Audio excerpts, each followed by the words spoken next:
Welcome students. Chapter number 8 हमने start किया है, उसी को हमने कंटिन्यू करना है। चैप्टर नंबर 8 के स्टार्ट में हमने जैसा कि पढ़ा कि कंप्यूटर लैंग्वेजेस कुछ हम यूज़ करते हैं कंप्यूटर को इंस्ट्रक्शंस देने के लिए, और वो इंस्ट्रक्शंस जो हम कंप्यूटर को देते हैं वो डिफरेंट सॉफ्टवेयर बनाती हैं, कंप्यूटर को बताती हैं कि कंप्यूटर ने कैसे काम करना है। सी लैंग्वेज उन्हीं में से एक कंप्यूटर लैंग्वेज है जिसे हम हाई लेवल लैंग्वेज भी बोलते हैं।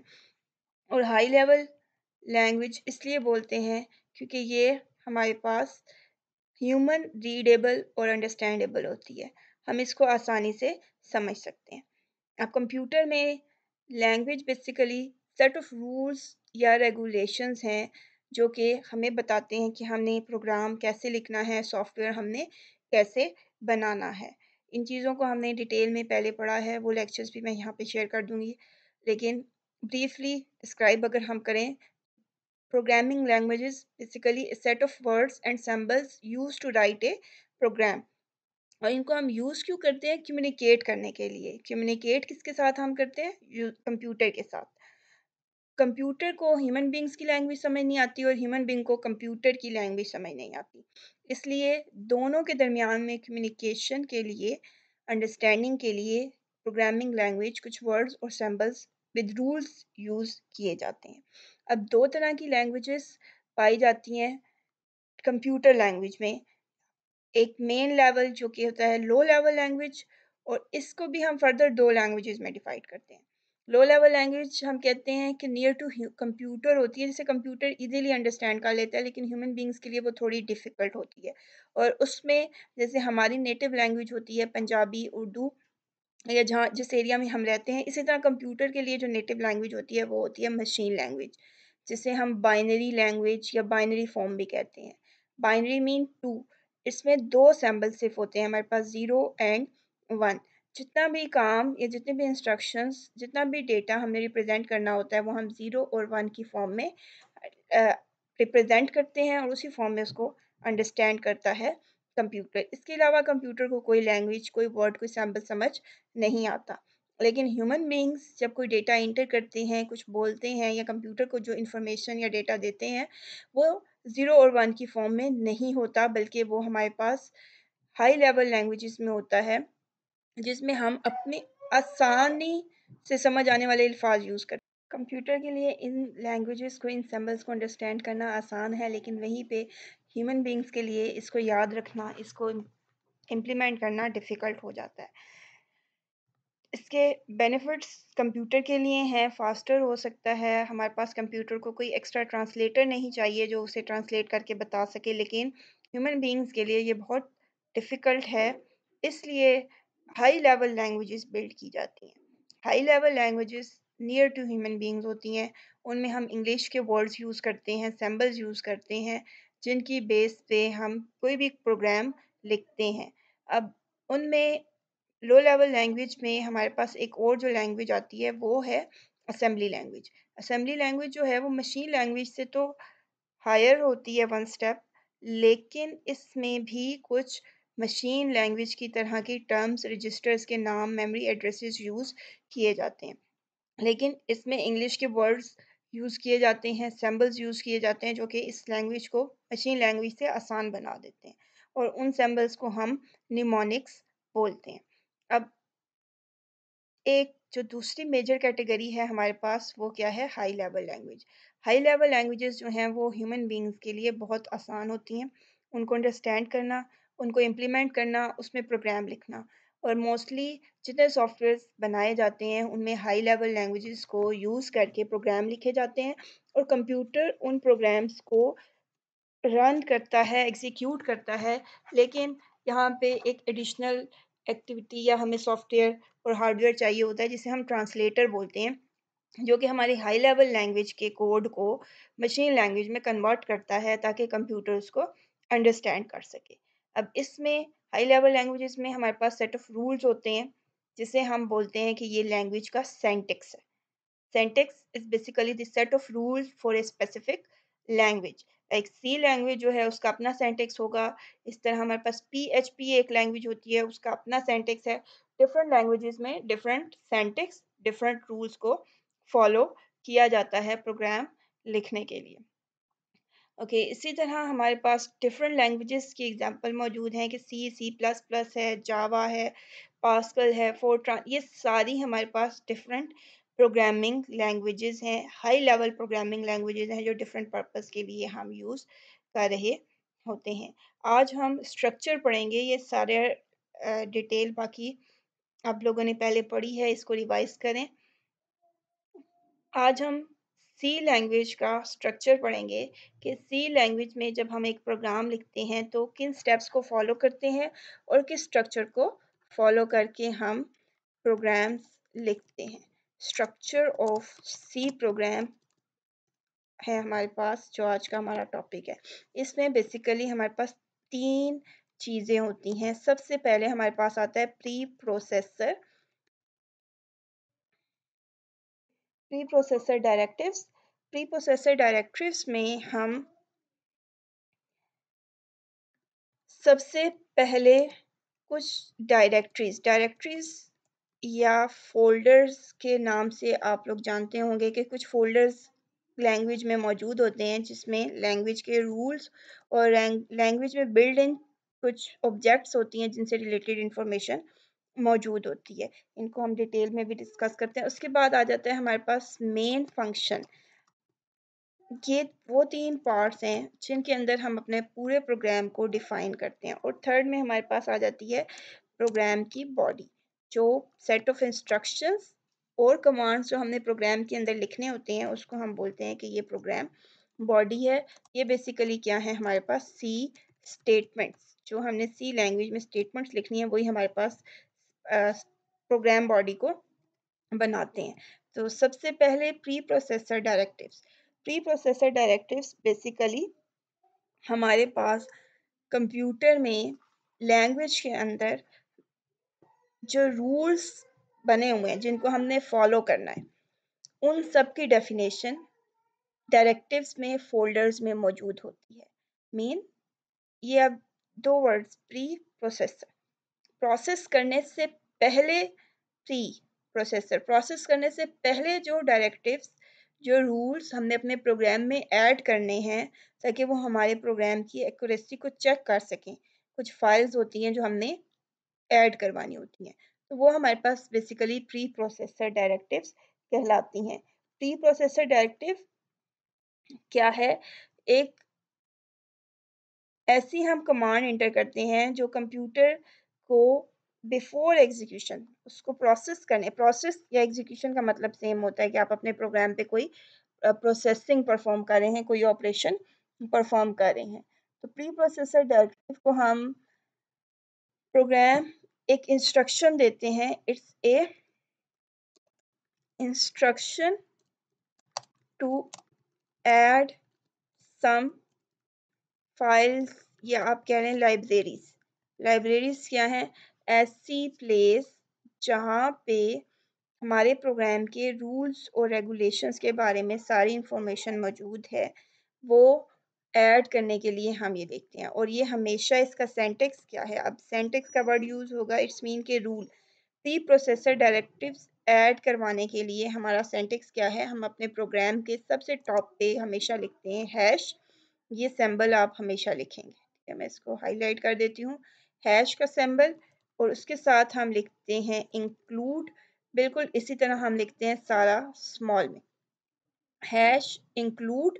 और फिर उसके बाद हमने आगे लिखना होता है एंगुलर ब्रैकेट, और उसके अंदर हमने लिखनी होती है अपनी डायरेक्टिव का नाम। अब डिफरेंट फाइल्स और फोल्डर्स मौजूद होते हैं हमारे पास जिनको हम हेडर फाइल्स भी कहते हैं। ये जो फाइल्स और लाइब्रेरीज हैं इनको हम बोलते हैं हेडर फाइल्स। इन हेडर फाइल्स को जब हम ऐड करवाते हैं तो हम कहते हैं कि हमने एक फोल्डर और फाइल प्री प्रोसेसर डायरेक्टिव के थ्रू ऐड करवा रही है। और इसको ऐड करवाने का सेंटेक्स क्या है, हैश इंक्लूड, और ये एंगुलर ब्रैकेट लेस देन की हम यूज़ करेंगे।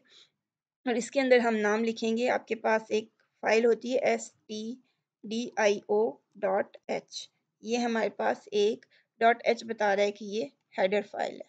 और stdio स्टैंड्स फॉर, हमारे पास ये होता है standard input and output, stdio, std is for standard and io is for input and output।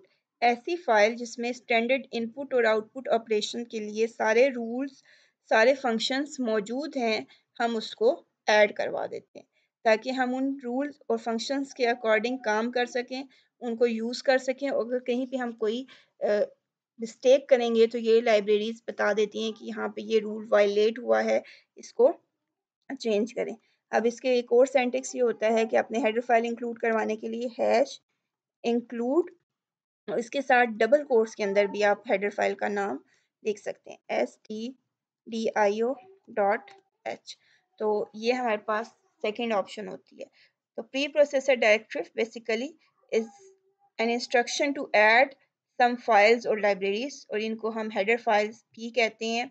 और हेडर फाइल्स क्या हैं? ऐसी फाइल्स जिनमें उस लैंग्वेज के रूल्स और फंक्शंस की इंफॉर्मेशन मौजूद है, और ये आपके ऑलमोस्ट हर प्रोग्राम में ऐड होते हैं प्री प्रोसेसर डायरेक्टिव्स। अब इसमें stdio जो है ये तकरीबन हर प्रोग्राम में आप ऐड करेंगे क्योंकि इनपुट और आउटपुट के ऑपरेशन हम तकरीबन हर प्रोग्राम में परफॉर्म कर रहे होते हैं। उसके बाद आपके पास एक फाइल है मैथ डॉट एच। अगर हमने मैथ के कोई ऑपरेशंस परफॉर्म करने हैं तो उसके लिए हमारे पास मैथ डॉट एच की हेडर फाइल मौजूद होती है।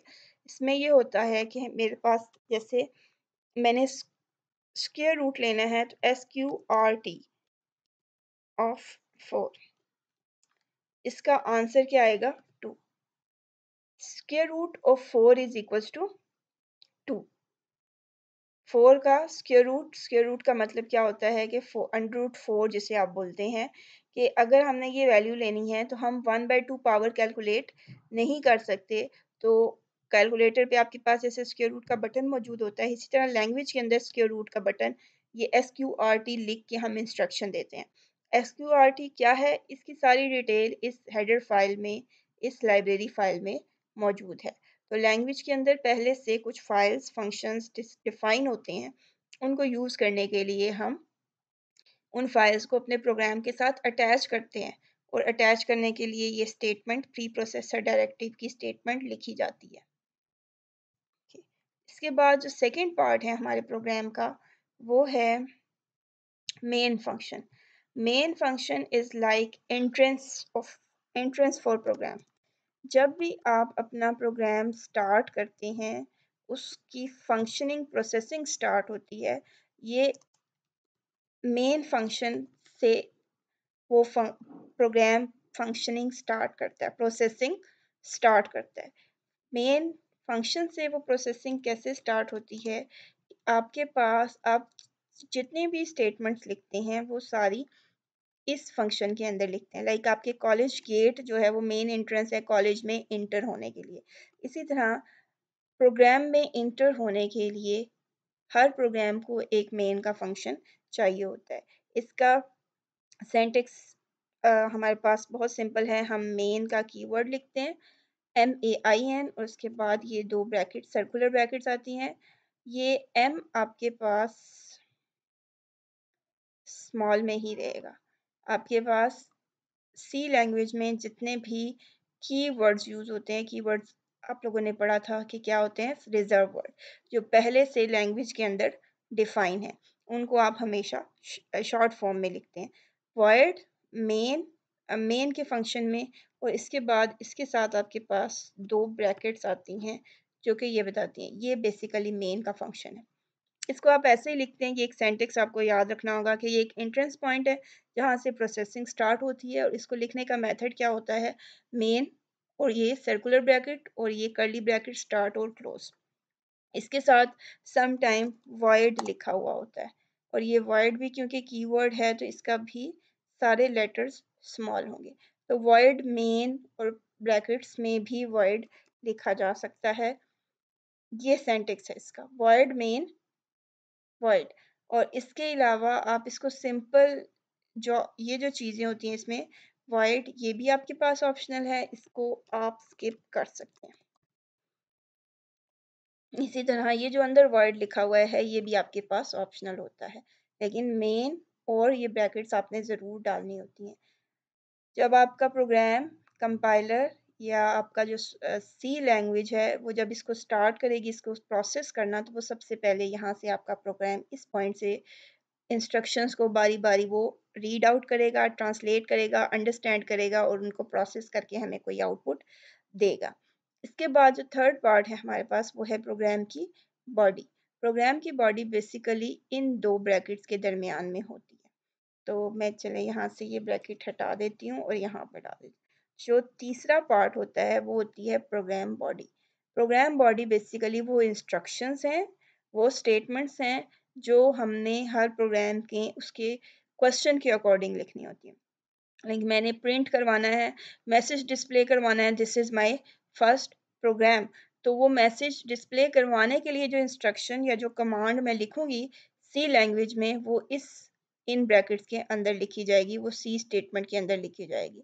और ये स्टेटमेंट एक दो तीन डिफरेंट स्टेटमेंट्स हमारे पास हो सकती हैं जो कि हम यहाँ पे लिख सकते हैं। जैसे अभी मैंने आपको मैसेज डिस्प्ले वाली करवाने के लिए कहा, तो यहाँ पे लिखेंगे प्रिंट एफ और इसके अंदर यहाँ पे लिखेंगे this is my first program. तो ये आपके पास एक स्टेटमेंट लिखने की है। अब यहाँ पे भी देखिए print F bracket start double quotes bracket close और सेमीकोलन।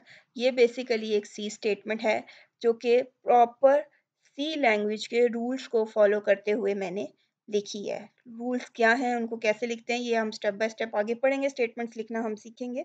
लेकिन सी स्टेटमेंट जब हम एक प्रॉपर रूल रेगुलेशंस को फॉलो करते हुए स्टेटमेंट लिखेंगे तो वो हमारे पास प्रोग्राम बॉडी होगी। अब यहाँ पे सिर्फ एक स्टेटमेंट लिखी है, यहाँ पे मल्टीपल स्टेटमेंट्स आ सकती हैं। तो इन शॉर्ट हमारे पास सी प्रोग्राम के स्ट्रक्चर में तीन पार्ट्स हैं। Number one is pre processor directive. Pre processor directive एक ऐसे इंस्ट्रक्शन जिसमें हम लाइब्रेरी फाइल्स ऐड करवाते हैं। और लाइब्रेरी फाइल्स हमारे पास वो फाइल्स हैं जो कि लैंग्वेज के अंदर पहले से मौजूद होती हैं और लैंग्वेज के सारे रूल्स और कीवर्ड्स और जितने भी लैंग्वेज की ऑब्जेक्ट्स हैं उन सब की एक्सप्लेनेशन डेफिनेशन इनमें मौजूद होती है। जैसे stdio इनपुट और आउटपुट ऑपरेशन के लिए हम यूज़ करते हैं और इसका सेंटेक्स क्या है, हैश इंक्लूड और उसके बाद एंगुलर ब्रैकेट्स या डबल कोट्स के अंदर हम लिखते हैं। उसके बाद प्री प्रोसेसर डायरेक्टिव जितनी हमें चाहिए वो ऐड करवाने के बाद मेन का फंक्शन आ जाता है जो कि एंट्रेंस पॉइंट है। हमारी प्रोसेसिंग हमेशा मेन पॉइंट से स्टार्ट होती है। अगर हम मेन का फंक्शन नहीं लिखेंगे तो हमारा प्रोग्राम कभी भी एग्जीक्यूट नहीं होगा और वो कोई आउटपुट प्रोवाइड नहीं करेगा। तो उसका मेथड क्या है कि वॉइड मेन और वॉइड ऑप्शनल है। तो हम इसकी जगह मैं ये वॉइड मेन लिखने के बजाय मैं अगर इसको यहाँ हाईलाइट कर देती हूँ, इसकी जगह आप void main की जगह सिंपल void main ब्रैकेट ये भी लिख सकते हैं आप, सिंपल मेन और ब्रैकेट्स ये भी लिख सकते हैं। ये तीनों ठीक है, ठीक है। ये तीनों फॉर्मेट इनमें से आप कोई भी लिख दें, इसका मतलब सेम ही है कि हमने मेन का फंक्शन लिखा है, क्योंकि ये जो वर्ड्स होते हैं ये ऑप्शनल होते हैं। वर्ड मेन और मेन का फंक्शन आप सिंपल ये मेन और आगे ब्रैकेट भी लिख सकते हैं। और इसकी दो स्टार्टिंग और एंडिंग ब्रैकेट्स होती हैं जो बताती हैं कि यहाँ से ये फंक्शन स्टार्ट हुआ है, प्रोग्राम यहाँ से ये स्टार्ट हुआ है और यहाँ पे ये प्रोग्राम एंड होगा। और इस प्रोग्राम के अंदर हमारे पास जो तीसरा पार्ट होता है स्ट्रक्चर का वो होता है प्रोग्राम बॉडी। और वो program body basically consist of C statements, वो इंस्ट्रक्शन वो कमांड्स जो हम सी लैंग्वेज के रूल्स के अकॉर्डिंग लिखते हैं वो हमारे पास प्रोग्राम बॉडी बनाती हैं। और ये पूरे जितने भी प्रोग्राम्स हम लिखेंगे उनमें प्रोग्राम बॉडी हमेशा चेंज होती रहेगी according to question, according to problem. जो सवाल हमें दिया होगा कि इसको सॉल्व करके बताएं तो हम उसके अकॉर्डिंग यहाँ पे इंस्ट्रक्शंस को चेंज करके लिखेंगे। बाकी स्ट्रक्चर हमेशा यही फॉलो होगा।